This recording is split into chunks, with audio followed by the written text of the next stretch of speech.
I embody DIMERY 1153, an energetic entity that neither began nor ends with me.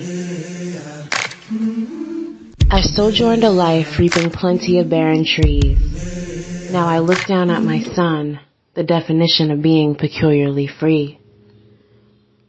We evolve through the children. The DIMERY 1153 motto.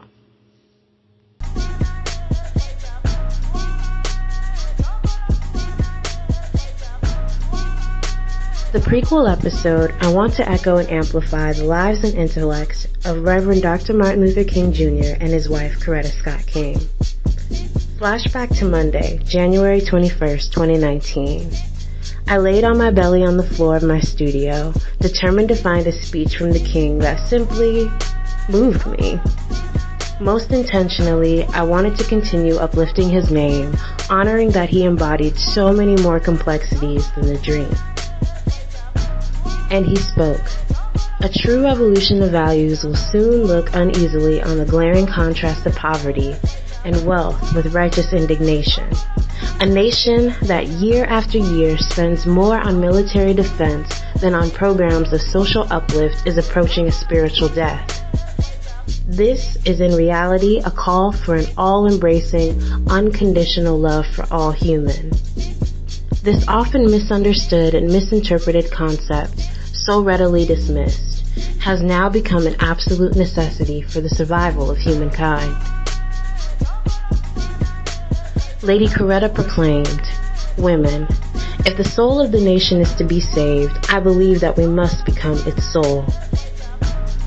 And this was daunting to me, to envision becoming, in essence, a matriarch of the millennials. Thus, I knew I had some character work to do. With my career having been entirely in service of the young adult homeless population and children of the arts, I'm gonna be honest. At times, adults hold children and young people to some pretty contradicting expectations. Use your manners, be kind and polite, be honest. All in tandem with emotionally regulating themselves in a world where most decisions are being made for them or they are greatly impacted by. And my young adults, at the crux of insane and genius, figuring out who the heck we are and aim to become. I've seen and have been that young person derailed from an ambitious path because, amid checking the boxes of all these societal notions of being good, facets of my identity were being rejected cyclically. I know all too well how it feels to be crowned intelligent and precocious, yet as soon as you speak up, being told that my perspective is too young to be honored. So what do? There weren't any sticks and stones breaking my bones, yet in the life and the eyes of so many of our young people, the world's babies, there was a true need for change. For me, this meant going back to the basics.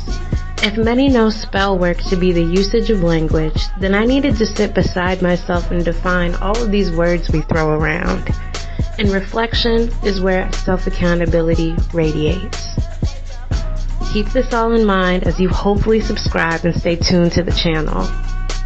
My aim as an amateur storyteller is to reflect, bring about awareness, and dream in community as we redefine our moral compass as a nation. I want to assure future generations that we are all seeking the same North Star. When we become in tune with what we value, we unlock every door necessary towards healing, success, and joy. At the time, and the sentiment has only heightened since becoming a mother biologically, I kept asking myself, what is my legacy? What will I be remembered for most? What does legacy even mean? To me, legacy embodies my handoff and send off. May my legacy be a wake of opportunity for all those who dare to dream. In reflection, I express more gratitude than anything for those who not only identified potential within me, but actually reached out a hand to co-mold me on the path they had already paved. To me, that's what our ancestors have and continue to do.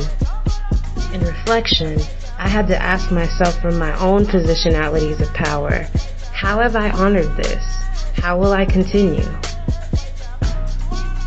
I hope the unraveling of the Yams episodes ignite intergenerational connection, conversation, and compassion. I hope that youth and adults maturing socially brings unity within the plethora of our identities as we all seek to acquire financial social mobility. Hence, the $ you will see in the acronym YAMS. Who will we become as a nation when we let our values guide our steps toward wealth and abundance? Again, who will we become as a nation when we let our values guide our steps towards wealth and abundance? My son is a huge fan of Elmo these days, and so we're often singing and dancing to Sesame Street song compilations. Ears are hearing what you have to say. Eyes are seeing what you do today. Those lyrics have stuck to me like honey and just makes me want to move through life with that much more integrity. I thank you all so much for making space to be present with me. I definitely hope you choose to return. And if you haven't heard it today, have a great day, and you are so worthy to be loved.